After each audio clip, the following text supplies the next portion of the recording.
So good morning everyone, I welcome you all to Saurabh Pandey UPSC YouTube channel के अंदर। सो आज के टॉपिक्स डिस्कस करते हैं। संडे के टॉपिक्स भी कवर होंगे because today I was travelling. अभी जस्ट ट्रेन से पहुंचा हूं तो लेट हो गया।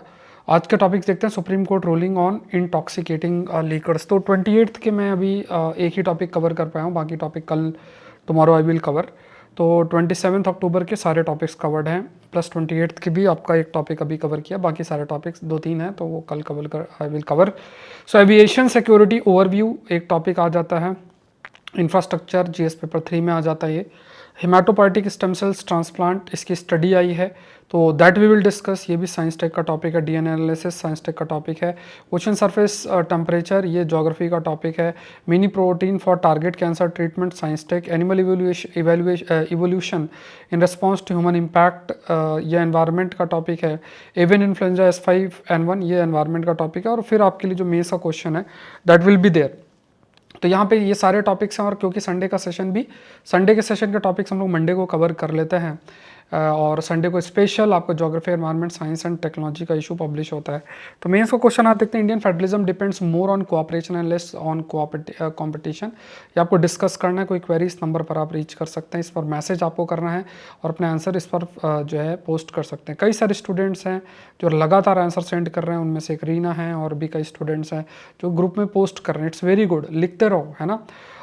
ये अभी ऑफ़र शुरू होगा और ऑफ़र जो है करंट अफेयर वाले में जो है एप्लीकेबल कम होगा।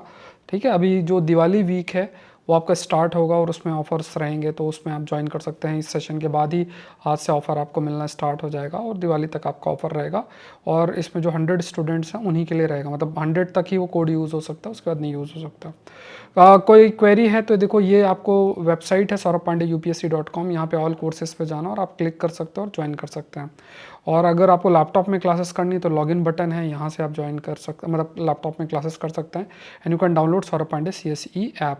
तो यहाँ देखते हैं पहला, supreme court ruling on intoxicating liquor.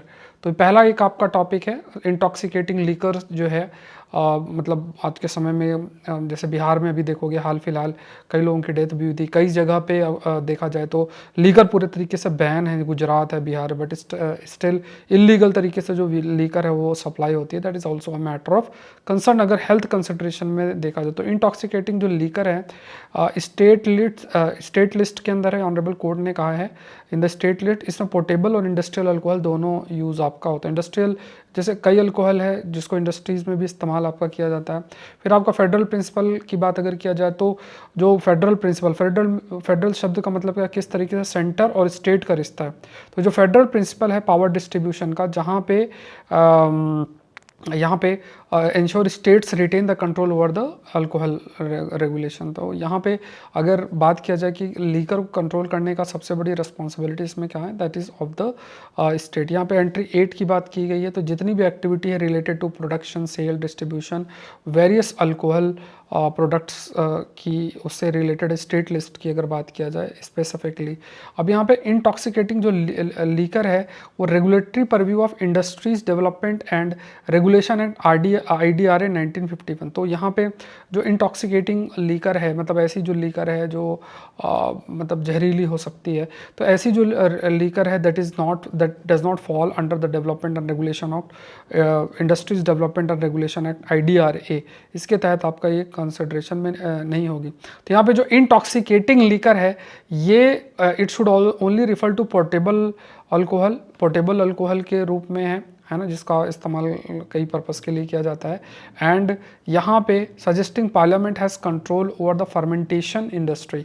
Fermentation industry का मतलब जिस फर्मेंटेशन एक ऐसा प्रोसेस है जैसे किसी चीज़ को सड़ाया जाता है, रॉटन किया जाता है और फिर उसके बाद अल्कोहल का प्रोडक्शन आपका किया जाता है।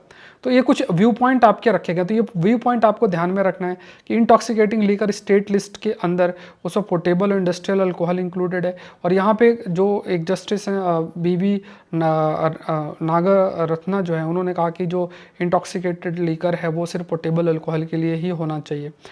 सिग्निफिकेंस जो इंडस्ट्रियल अल्कोहल का है इकोनॉमी के लिए बहुत महत्वपूर्ण है। जैसे देखो जो अल्कोहल है इसका बहुत सारे डिफरेंट पर्पस के लिए इस्तेमाल होता है। फ्यूल जो है उसमें यूज़ होता है, कई केमिकल इंडस्ट्री उसमें यूज़ आपका है। तो यहाँ पे कहीं ना कहीं अगर गलत तरीके से अगर चीज़ों को इंटरप्रेट किया जाए तो चीज़ों को हम सही से इम्प्लीमेंट नहीं कर सकते हैं।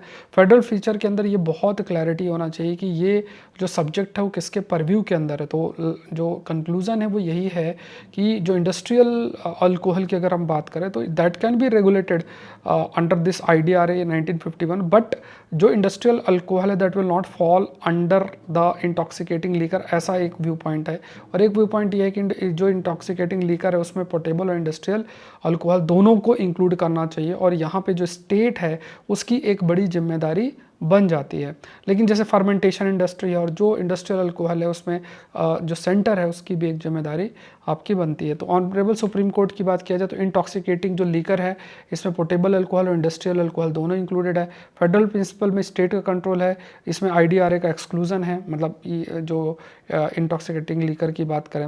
और इसमें डिसेंटिंग ओपिनियन है तो इसके इकोनॉमिक इंपॉर्टेंस और कॉशनरी नोट्स का भी हाईलाइट किया गया है कि कभी भी जो कॉन्स्टिट्यूशन उसका मिस इंटरप्रिटेशन करना नहीं चाहिए और स्टेट के ऑटोनॉमी को मेंटेन करने में फैसिलिटेट जो है करना चाहिए। किसी भी तरीके से जो बैलेंस ऑफ पावर है हमारे फेडरलिज्म के अंदर, मतलब जो सेंटर स्टेट के बीच का जो वी कैन से एक तरीके से जो उन्हें कार्य करना है बेस्ड ऑन द संविधान में जो प्रोविजंस हैं उसके तहत और शेड्यूल 7 में जो चीज़ें मेंशन है उसके तहत, तो यहाँ पे उस चीज़ को रेस्पेक्ट करना मैटर करता है। नेक्स्ट देखते हैं what is flight protocol for the bomb threat. आप देखोगे कि भारत के अंदर इंफ्रास्ट्रक्चर पर काफ़ी अधिक चैलेंजेस जो हैं रेगुलर बेसिस पे फेस करने पड़ रहे हैं, और ये चैलेंजेस बेसिकली वी कैन से ये चैलेंजेस मैटर ऑफ कंसर्न भी है। पहले आप एक एक करके देखो, पहले रेलवे इंफ्रास्ट्रक्चर को टारगेट किया गया, अब जो सिविल एविएशन इंफ्रास्ट्रक्चर को जो है डर पैदा करके जो टारगेट है वो आपका किया गया। तो यहाँ पे अगर यहाँ पे एविएशन सिक्योरिटी की बात किया जाए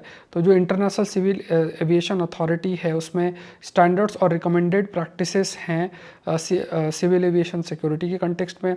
उसके अलावा अगर ग्लोबल सिक्योरिटी मेजर की बात करें तो ये जो इंटरनेशनल सिविल एविएशन अथॉरिटी की अगर हम बात करें तो ये किस तरीके से unlawful interference in civil aviation के अंदर, मतलब जो सिविल एविएशन है एरोप्लेन और इसमें अगर किसी भी अनलॉफुल तरीके से उसमें इंटरफेयर किया जाता है तो उसको किस तरीके से स्टॉप किया जा सकता है, उसके लिए क्या मेजर्स है। तो ICAO के अंदर इस चीज़ को हाईलाइट भी किया गया है।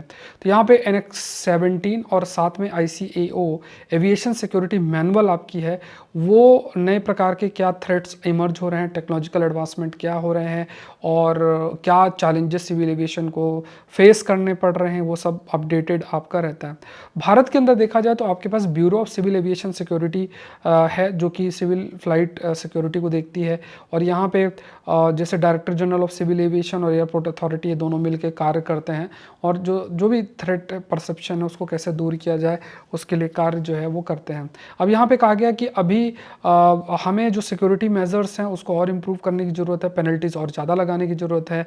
इवन जो नो फ्लाई लिस्ट है कि मतलब अगर कोई भी ऐसे कार्य में लिप्त पाया जाता है जो कि सिक्योरिटी को कई प्रकार से चैलेंज करता है या सिक्योरिटी के लिए थ्रेट होता है, तो जो present challenges civil aviation sector के अंदर आ रहे हैं उसके कंटेक्स्ट में हमें नए लॉ पास करने की ज़रूरत जो है बढ़ सकती है। तो एक इस्टेब्लिश्ड प्रोसीजर हम लेकर कैसे आ सकते हैं, जो सिक्योरिटी थ्रेट उसको कैसे मैनेज किया जा सकता है, जैसे बॉम्ब थ्रेट, हाईजैकिंग थ्रेट, ऐसा, और स्ट्रिक्टर पनिशमेंट देना कि कोई दूसरे ना करे, है ना। कई बार क्या है कि एक डिसरप्शन कॉज करना, देश के अंदर क्योस क्रिएट करना, कि जैसे मान लो पहले ट्रेन में खूब एक्सीडेंट हुए तो लोग ट्रेन में जाना कम कर दें, या नेगेटिविटी काफ़ी स्प्रेड हो, फिर ऐसे सिविल एविएशन के अंदर हो तो एक नेगेटिव परसेप्शन। ये कई देश भी टारगेट करते हैं कि इंडिया की इकोनॉमी और दूसरी चीज़ अफेक्ट हो, इंफ्रास्ट्रक्चर को डायरेक्टली टारगेट किया जाए, क्योंकि आप लोग फ्यूचर ब्यूरोक्रेट है तो इस चीज़ को आप अंडरस्टैंड कर सकते हैं।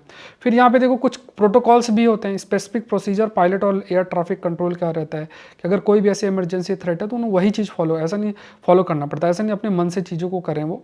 और गाइडलाइंस है, जैसे जो आपका सिविल एविएशन अथॉरिटीज़ ऑर्गेनाइजेशन है उसकी गाइडलाइंस है, उसको वो कंटिन्यूसली अपडेट होता रहता है। फिर नेशनल जो हमारी एजेंसीज़ हैं जो भी हमने डिस्कस किया तो उनका रोल होता है, और डिफरेंट थ्रेट्स को कैसे डील करना उसके लिए कार्य करते हैं। होक्स कॉल है, जो ऐसे ही कॉल डर पैदा किया जाता है कि देखो बॉम्ब पड़ा हुआ है, बॉम्ब रखा हुआ है आपके इसमें, तो ये जो स्पेसिफिक और नॉन स्पेसिफिक ऐसे कई होती हैं। तो यहाँ पे जो सिस्टमिक प्रॉब्लम्स हैं, procedure, guidelines, training and technology, इसको इम्प्रूव करना है। जैसे अगर हॉक्स कॉल आता भी है तो हमें देखना है कि क्या क्या स्थिति में ऐसे कॉल को, अगर ऐसी कॉल आती है तो उसको हमें डील करना। तो इसके लिए स्पेसिफिकली टेक्नोलॉजी का इस्तेमाल, ट्रेनिंग प्रोवाइड करना जो पर्सनल जैसी चीज़ों से डील करते हैं, कॉल ट्रैकिंग, एआई एनालिसिस, इन पर फोर्स करना, वॉइस स्ट्रेस एनालिसिस, मतलब ये टेक्नोलॉजिकल इन्वेस्टमेंट भी हमें करना पड़ेगा कि टेक्नोलॉजी पे इन्वेस्ट करके हमें देख पाएँ कि हाँ ये जो भी कॉल आई इसका क्या मतलब सही है नहीं सही है। कई इमर्जिंग टेक्नोलॉजी है जैसे एआई चैटबॉट है, और या फिर क्वांटम कंप्यूटिंग का इस्तेमाल भी थ्रेड मैनेजमेंट के लिए आपका किया जा सकता है। लोगों को अवेयर करना ये भी इंपॉर्टेंट है कि जो ऑफेंडर है उसकी फ़ोटो सोशल मीडिया में स्प्रेड करना है, और हो सकता है नो फ्लाई लिस्ट के अंदर उसको इंक्लूड करना। तो यहाँ पे हमें प्रॉपर और अपना जो इंफ्रास्ट्रक्चर और ये सब को और इम्प्रूव करना पड़ेगा जिससे हॉक्स कॉल को हैंडल किया जा सके, और जो भी इन्फॉर्मर है उसको हमें इंसेंटिव वाइज प्रोवाइड करना चाहिए। नेक्स्ट देखते हैं, transplant recipient demystify the fate of donated stem cells. देखो ये साइंस का है। देखो स्टेम सेल्स की जब आप स्पेसिफिकली चर्चा करते हैं, स्टेम सेल्स ऐसे सेल्स होते हैं जो हमारे शरीर के अंदर मौजूद होते हैं, बोन मैरो ऐसी जगहों पे, दे हैव द कैपेबिलिटी कि वो डिफ्रेंशिएट मल्टीप्लाई हो सकते हैं दूसरे सेल्स और ऑर्गन्स में ईजिली। तो यहाँ पे जब हिमेटोपोइटिक स्टेम सेल्स की अगर बात किया जाए तो एक नई स्टडी आपकी पब्लिश हुई है जो कि एक्सप्लोर कर रहा लॉन्ग टर्म चेंजेस, है ना, क्या चेंजेस हो रहे हैं जो ट्रांसप्लांट किए जाते हैं। मतलब अगर स्टेम सेल्स एक पर्सन से दूसरे पर्सन के अंदर इंट्रोड्यूस किया जाए तो उसमें क्या चीज़ें, क्या आपका मतलब चेंजेस आ रहे हैं, डेवलपमेंट आ रहे हैं, तो ये देखना। तो यहाँ पे जो रेट ऑफ म्यूटेशन और क्लोनल एक्सपेंशन ये थोड़ा सा लो रहा। रेट ऑफ म्यूटेशन मतलब सर्टेन चेंज, जेनेटिक लेवल पे बदलाव हो जाना, फिर जो सेल्स हैं वो कैसे एक्सपैंड कर रहे हैं। फिर उसके बाद कई सारे ऐसे जीनोम सीक्वेंसिंग भी परफॉर्म आपकी की गई है स्टडी करने के लिए, है ना, एक तरीके से कि एक तरीके से जैसे मान लो इंट्रोड्यूस किए गए स्टेम सेल्स, वो सेल्स आपके मल्टीप्लाई जो है करेंगे, हम उन्हें हिमेटोपोइटिक सेल्स बोलेंगे। और वो सेल्स जो आपके होंगे वो सेल्स किस तरीके से म्यूटेट अगर हो रहे हैं, क्या उनका एक्सपेंशन किस तरीके से हो रहा है, डिफ्रेंशिएट किस तरीके से हो रहे हैं, क्या वो अपने रोल को परफॉर्म कर पा रहे हैं, नहीं कर पा रहे हैं, एवरीथिंग हैज़ टू बी। तो इसके लिए जीनोम सीक्वेंसिंग भी आपकी कंडक्ट की जाती है सर्टेन जेनेटिक लेवल पे, डीएनए एनालिसिस या जो जेनेटिक एनालिसिस है वो भी आपका किया जाता है। ठीक है, तो यहाँ पे डोनर्स रिसिपिएंट है तो यहाँ पे म्यूटेशन हो सकता है। और जो क्लोनल हिमापैटोसिस वेरिएंट्स की बात करें तो यहाँ पे कोई इतना अधिक क्लोनल एक्सपेंशन आपका नहीं है। तो यहाँ पे जो म्यूटेशन है स्टेम सेल्स में डोनर से रिसिपिएंट का, वो आपका लो रहता है after haematopoietic stem cells transplant, supporting the regenerative capacity of the bone marrow. तो इट मीन्स व्हाट कि ये जो मतलब आपको बस इतना याद रखना है कि जो ये सेल्स प्रेजेंट हैं आपके बोन मैरो के अंदर, बोन मैरो के अंदर ही ये स्टेम सेल्स होते हैं, और ये जो स्टेम सेल्स है डायरेक्टली ट्रांसप्लांट मतलब डोनर से रिसिपिएंट को दिए जाते हैं। तो वहाँ पे जो म्यूटेशंस स्टेम सेल्स में हैं कंपैरेटिवली वो आपका लो है, ये स्टडी आपकी कहती है।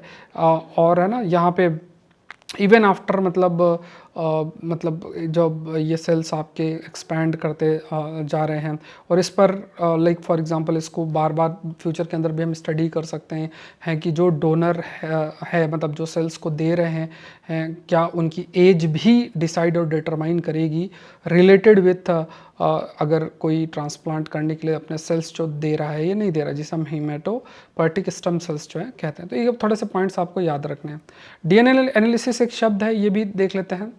फिर मैं आपको बता देता हूँ कि एज अ ट्रैवलिंग अभी मैं ट्रेन से पहुँचा हूँ, तो अभी फिर फटाफट स्लाइड बना के, और अभी हम लोग डिस्कस कर रहे हैं, कल के सारे टॉपिक कवर्ड हैं और आज के जो एक टॉपिक ही कवर हुआ, बाकी टॉपिक्स मैं कल कवर करूँगा।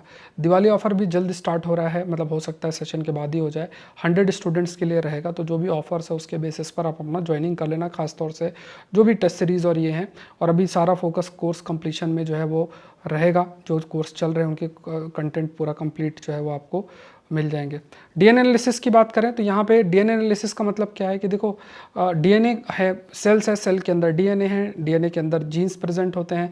तो ये डीएनए का जो एनालिसिस है ना, ये basically that is more we can say helpful, है ना, जो कई सारी जो जेनेटिक डिजीज़ है, जेनेटिक लेवल पे कई बीमारियां उसको आइडेंटिफाई करने के लिए बहुत हेल्पफुल रहेगा।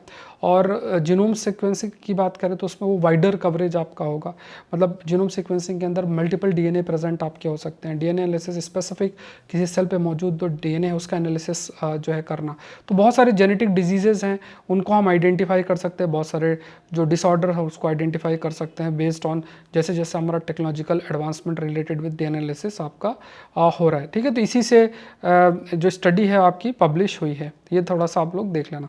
नेक्स्ट देखते हैं cool water at ocean surface increase carbon absorption. ये एनवायरनमेंट का टॉपिक है कि जो ओशियन सरफेस टेम्परेचर है, तो यहाँ पे कहा गया कि अगर समुद्र का जो सरफेस है उसमें अगर सर्टेन वेरिएशन होता है, इससे जो CO2 का एब्जॉर्प्शन कैपेसिटी भी बढ़ता है।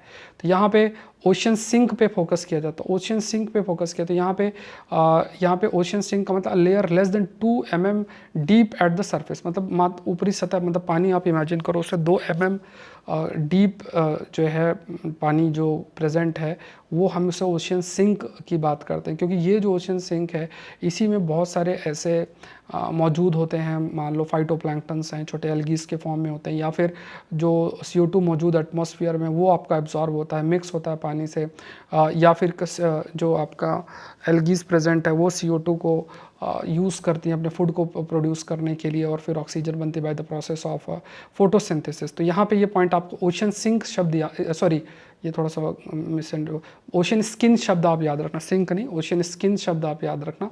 ठीक है, तो कूलर ओशन स्किन क्या है, ये स्लाइटली कूलर है अगर देखा जाए, ये जो है स्लाइटली कूलर है अगर उससे जस्ट नीचे के पानी से कंपेयर किया जाए, तो ये भी फैसिलिटेट करता है कार्बन एब्जॉर्प्शन के लिए, और है ना, तो ये लाइक आप कह सकते हैं कि ये चीज़ स्टडी लैब में की गई थी, बट अब ये कहीं ना कहीं लेटेस्ट जो ये है इसको रियल वर्ल्ड में भी कई जगह पे ऑब्जर्व किया गया।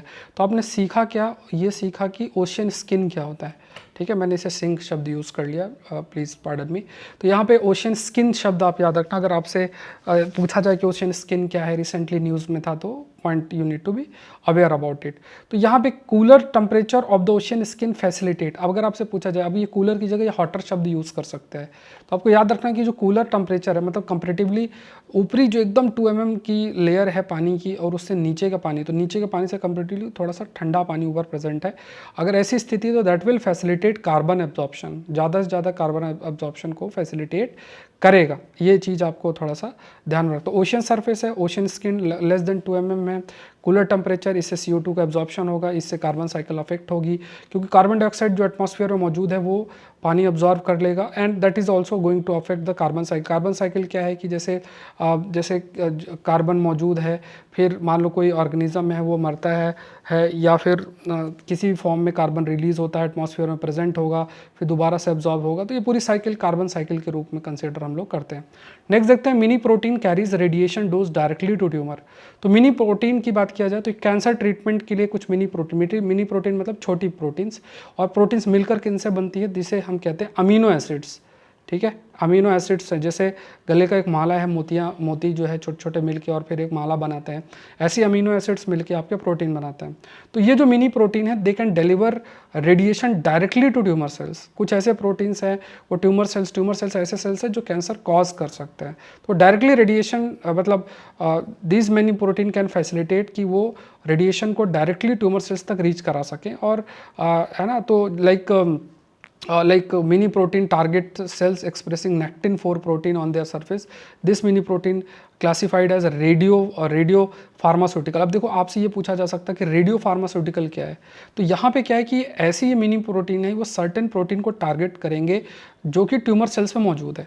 तो जैसे मान लो कि ट्यूमर सेल्स है, इसमें कोई प्रोटीन मौजूद है जो कि उस ट्यूमर सेल्स के ग्रोथ के लिए ज़रूरी है, जो कैंसर कॉज करता है, तो इसको डायरेक्टली टारगेट करना। तो ये जो रेडिएशन को डायरेक्टली डिलीवर करना ट्यूमर सेल्स को, और फिर उसके माध्यम से ट्यूमर सेल्स का खात्मा करना, तो ये प्रॉपर्टी है रेडियो फार्मास्यूटिकल की। तो ये टर्म आपको याद रखना है, रेडियो फार्मास्यूटिकल क्या है। तो जो हेल्दी टिश्यूज़ हैं they are spared from radiation exposures, जो हेल्दी टिश्यूज़ है वो बच जाते हैं, क्योंकि डायरेक्टली ये जो रेडियो फार्मास्यूटिकल है ये डायरेक्टली उन सेल्स को टारगेट कर रही है जहाँ पे जो कि ट्यूमर जिनमें मौजूद है, जो कि आप कह सकते हो कि मतलब कैंसर कॉजिंग जो हैं उन जो मौजूद हैं उनमें। तो बहुत सारे डिफरेंट टाइप ऑफ कैंसर को ट्रीट किया जा सकता है, और जो रेडिएशंस हैं वो ट्यूमर सेल्स के radiation dose tumour cells absorb करते हैं, फिर वो जो ट्यूमर सेल्स हैं दे आर बीइंग टारगेटेड। तो मिनी प्रोटीन है और ये टारगेट करते हैं, टारगेट नेक्टिन 4 प्रोटीन है, और फिर ये आपका tumour cells absorption radiation effective treatment healthy tissues को टारगेट करना ये रहता है आपका। ठीक है, ये हेल्दी टिश्यूज़ टारगेट इसमें नहीं होते हैं, ये ध्यान में रखना, ये इसका इंपॉर्टेंस है। नेक्स्ट देखते हैं, is there evidence of animal evolution in response to environmental change caused by humans. तो क्या मतलब जैसे इस पे ये है कि क्या इंसान के द्वारा जो बदलाव हो रहे हैं तो इसके बेसिस पे कई जो एनिमल है वो भी अपने आप को इवॉल्व कर रहे हैं कि नहीं कर रहे हैं, इसके लिए स्टडी जो है आपकी हुई है। तो यहाँ पे कहा गया कि जो एनिमल इवोल्यूशन को जो स्टडी किया गया, क्योंकि जो इंसान है उन्होंने बहुत सारी चीज़ें बदली हैं, उसकी वजह से टेम्परेचर बदल रहा है, हैबिटेट बदल रहा है, बायोडाइवर्सिटी इफेक्ट हो रही है, क्लाइमेट चेंज देखने को मिल रहा है। तो क्या एनिमल इवोल्यूशन जो है वो उसके मतलब एनिमल्स भी इस चेंजिंग एनवायरनमेंट में जो ह्यूमन इंड्यूस्ड एनवायरनमेंट चेंज हो रहा है, क्या वो भी अपने आप को बदलते हैं कि नहीं बदलते। तो इसमें इन्होंने नेटिव स्टोन फ्लाई का एग्जांपल दिया है। उन्होंने अपने कलर को चेंज किया, कलर मतलब डिफॉरेस्टेशन जब हुई, जब लकड़ियों की कटाई हुई, बायोडाइवर्सिटी रिड्यूस हुई, तो जो नेटिव स्टोन फ्लाइज हैं उन्होंने अपने कलर को चेंज किया। तो इसका मतलब कि जो ये स्टोन फ्लाइज है वो लाइक उसने अपने अंदर कई बदलाव किए, है ना, जैसे है ना, तो जैसे mimic warning colour of a toxic species, जैसे मान लो कोई उसको पर हमला करता है तो उसने अपने कलर को बदला, जिससे कि जो बदला हुआ एनवायरनमेंट है उसके प्रति अपने आप को चेंज करके जो प्रीडेटर्स है जो उसे ख़त्म कर सकते हैं तो उस तरीके से उसने बदला कि वो अपने आप को प्रीडेटर से बचा सके। और है ना, तो ये भी है जो पॉइजनस स्पीसीज़ है, इससे ये भी देखने को मिला कि बहुत सारी जो पॉइजनस स्पीसीज़ है बिकॉज ऑफ द डिफॉरेस्टेशन उनका भी खात्मा हुआ, बहुत सारी पॉइजनस स्पीसीज़ प्रेजेंट नहीं थी। तो यहाँ पे क्या है कि है ना, तो स्टोन फ्लाइज जो हैं, स्टोन फ्लाइज धीरे धीरे, जैसे पहले तो वो क्या करती थी स्टोन फ्लाइज, मतलब मिमिक करती थी, it tries to act like a poisonous species, but धीरे धीरे जैसे जैसे पेड़ कटते गए, बायोडाइवर्सिटी ख़त्म होती गई, तो ज़रूरत नहीं पड़ी उसको कि, क्योंकि पॉइजनस स्पीसीज बची नहीं। ऐसी स्थिति में उसकी जो टेंडेंसी है कि वो अपने आप को मिमिक करे, वो दिखाए अपने आप को, देखो मैं पॉइजनस हो, तो उसकी भी वो टेंडेंसी भी धीरे धीरे रिड्यूस हो रही है। तो ये आप एक कोट कर सकते हो अगर आपसे पूछे कि जो बायोडाइवर्सिटी है वो कैसे एनिमल इवोल्यूशन अगर जो चेंजिंग एनवायरनमेंट है या ह्यूमन इंड्यूस्ड एनवायरनमेंट जो बदल रहा है उससे क्या बदलाव हो सकता है एनिमल इवोल्यूशन और इन सब में, तो उस पर आप एग्जांपल हाईलाइट इस चीज़ को कर सकते हो। ठीक है, ये ऐसे प्रश्न यूपीएससी ने पूछे हुए हैं, तो आप लोग को थोड़ा सा क्लैरिटी इन टॉपिक को रखना है। जो लोग नए हैं तो देखो ऐसे टॉपिक्स को आपको गाने की तरह सुनना है, इधर उधर की बातें तो ज़्यादा नहीं हो पाती, बट ऐसे टॉपिक्स पर आपको इंटरेस्ट डेवलप करना पड़ेगा, ये मेरा कहना है आपसे। नेक्स्ट देखते हैं H5N1 वायरस के ऊपर है, इस पर हमने काफ़ी चर्चा कर रखी है। तो यहाँ पे कमेंट सेक्शन में बताओ क्लेड का मतलब क्या होता है। तो नया जो क्लेड है ना, एवियन इन्फ्लुएंजा का H5N1, ये 2020 में आपका इमर्ज हुआ, धीरे धीरे ये मतलब आप कह सकते हो स्प्रेड हुआ, और इसके स्प्रेड के लिए जो जिम्मेदार है वो कौन है, माइग्रेटरी बर्ड्स। सपोज करो आपने ये जो एवियन इन्फ्लुएंजा इसका खात्मा करने का प्रयास किया और उस पर आप सक्सेसफुल भी हो गए, बट हो सकता है वो यूरोप में वही वायरस प्रेजेंट हो और माइग्रेटरी बर्ड्स जो लंबे लंबे दूरी से आती तो उन बर्ड्स के माध्यम से दोबारा से आपके देश के अंदर स्प्रेड हो जाए, और वो डायरेक्टली जो बर्ड्स हैं देश के अंदर उनको वो इफेक्ट आपका करे। तो ये मैटर ऑफ कंसर्न भी रहता है, क्योंकि देखो ये कई ऐसे एवियन इन्फ्लुएंजा वो डायरेक्टली कैटल्स को अफेक्ट करते हैं, जानवरों को अफेक्ट कर सकते हैं, इससे मिल्क का प्रोडक्शन आपका रिड्यूस हो सकता है। कई जो वायरस ट्रांसमिशन है वो कैटल्स पे स्प्रेड हो सकता है फ्रॉम पोल्ट्री, ये भी एक पॉसिबिलिटी हो सकती है। ठीक है, तो ये पॉइंट आपको ध्यान में रखना है कि वायरस जो ट्रांसमिशन है वो कई ऐसे वेरिएंट्स भी आ रहे हैं कि वो ह्यूमंस को भी आपका अफेक्ट कर रहे हैं, प्लस बर्ड्स है तो बर्ड्स से एनिमल्स को भी कर रहे हैं। अगर उनमें कुछ चेंजेस आ जाएं तो धीरे धीरे इंसानों को भी इन्फेक्ट करना जो है वो शुरू हो जाएंगे। एग्रीकल्चर ऑप्शन हम लोग 1 नवंबर से स्टार्ट कर रहे हैं, मिस नहीं करना है। दिवाली ऑफर जो आपका आएगा उसमें आप लोग ज्वाइन कर लेना। ठीक है, दिवाली ऑफर मतलब हो सकता है आज से ही शुरू हो जाए। तो 100 स्टूडेंट्स ही मतलब इसमें आप ये मानकर चलो कि ये जो एक स्पेशल कोड आपके लिए क्रिएटेड होगा उसको 100 बार यूज़ कर सकते हैं, या तो एक स्टूडेंट 5 यूज़ करे या कितने भी करे तो वो 5 काउंट होगा। ठीक है, तो ये आप याद रखना कि आपको 100 ही बार ये कोड यूज़ होगा दिवाली का। तो ये बहुत क्लैरिटी आपको रखनी है। उसके बाद ये कोड एक्सटेंड नहीं होगा, जो दिवाली ऑफर का स्पेशल कोड क्रिएट होगा। और ये पूरा 1 वीक रहेगा आपके पास, ठीक है। सपोज करो 2 दिन में ही 100 यूज़ हो जाएंगे, फिर ये एक्सटेंड नहीं होगा, क्योंकि 100 से ज़्यादा ये एक्सटेंड नहीं होगा। तो ये आपको देखना है ना। तो ये फर्स्ट 100 के लिए जो ऑफर्स रहेंगे, मैक्सिमम 50% जो रहता है वो रहेगा। नेक्स्ट जो रहेगा, नेक्स्ट जो आपके 100 रहेंगे, उस पर जो ऑफर रहेगा वो 30% रहेगा, ठीक है। तो ये आप अवेल अपना कर लेना। डिस्क्रिप्शन बॉक्स में सारा लिंक है, उसके बाद सौरभ पांडे CSE ऐप है, उससे कर सकते हैं। ऐसे भी मिस मत करना, अगर आप हिस्सा नहीं तो एटलीस्ट ज्वाइन कर लो, बाद में लिख लेना, ये भी हो सकता है। 5 ऑलरेडी हो चुके हैं हम लोग के टॉपिक्स, ठीक है। अब इस वीक क्लास भी होगी जिस पर हम लोग डिस्कशन कर ले। अब सोचो जिन्होंने 5 ऐसे लिख लिए तो बहुत बड़ी बात होती है, 10 लिख लेंगे तो एक बड़ा एक कॉन्फिडेंस आएगा कि ठीक है मैंने 5 लिख लिए, मैंने 10 लिख लिए, कॉन्फिडेंस होगा। बाकी लोग अभी सोच ही रहे होंगे कि ठीक है लिखेंगे, बाद में लिखेंगे। प्रीलिम्स टेस्ट सीरीज 4 टेस्ट हो चुके हैं और ये स्टडी मटेरियल बहुत अल्टीमेट है। 7 सेट ऑलरेडी मैंने अपलोड किए हैं, नेक्स्ट सेट प्रिपेयर हो रहे हैं। इन्हीं पर बेस्ड टेस्ट आपके होंगे, फिर 10 फुल लेंथ टेस्ट होंगे। इस पर आप अगर मोर देन 30% इस टेस्ट में स्कोर करते हो, 30 to 40%, दैट इज गुड, ठीक है। एटलीस्ट मेरा टारगेट है कि ये जो स्टडी मटेरियल प्रीलिम्स का मैं आपको दूंगा उसको अच्छे से पढ़ना, ठीक है। फिर वो लास्ट 10 टेस्ट जो आपके होंगे वो आपके आप कह सकते हो कि वो फुल लेंथ टेस्ट होंगे। ये ध्यान में रखना। इस कोर्स ज्वाइन करने के लिए ये वेबसाइट याद रखें, इसमें ऑल कोर्सेज में जा सकते हो, क्वेरी इस नंबर पर मैसेज कर सकते हैं। प्रहार बैच है, इम्पॉर्टेंट है और करंट अफेयर्स के लिए मस्ट है। अल्टीमेट बैच है जिस पे अगर आपने पहले करंट अफेयर्स नहीं किए तो करें। तो ये 50 लेक्चर ऑलरेडी मैंने इसमें अपलोड किए हैं। आपके पास 15 दिन इन 50 लेक्चर को आप कंप्लीट करें, जैसे कि पुराने बैच के पैरेलल आप आ जाएं, और फिर हम लोग फर्दर जो आगे की चीज़ें हैं उसको डिस्कस करेंगे। इस पर हर चीज़ कवर्ड है, करंट अफेयर्स के लिए जो चाहिए, प्रीलिम्स और मेंस के लिए पूरा 1 ईयर का रहेगा, ठीक है। कवरेज आपका पूरा आपका लगभग 2 ईयर्स का कवरेज रहेगा। तो इसमें सब कुछ कवर्ड है, प्लस नोट्स जो हैं वो भी आपको अवेलेबल रहेंगे। इसके अलावा ऐसे एथिक्स का कोर्स है, बाकी आप लोग एक्सप्लोर कर लें। Download Saurabh Pandey CSE app. आपको इस सेशन का PDF चाहिए तो ये टेलीग्राम चैनल है, वहाँ से आप कर लेना। क्वेश्चन देखते हैं। Indian federalism depend more on cooperation and less on competition, 10 number पे लिखना है। एक एक क्वेश्चन जरूर से लिखें। मिलते हैं नेक्स्ट सेशन में। Thank you everyone. सेशन को लाइक करें, चैनल को जरूर से सब्सक्राइब करो। और जैसा मैंने आपको कहा कि बिकॉज आई वॉज ट्रैवलिंग, अभी रीच किया हूँ, फिर सेशन को रिकॉर्ड किया स्लाइड्स बना के, और इसलिए हम लोग आज लेट हो गए। और जो मंडे का टॉपिक है वो मैं एक ही कवर कर पाया हूँ, बाकी के टॉपिक्स मैं कल कवर कर लूँगा। Thank you everyone, thank you.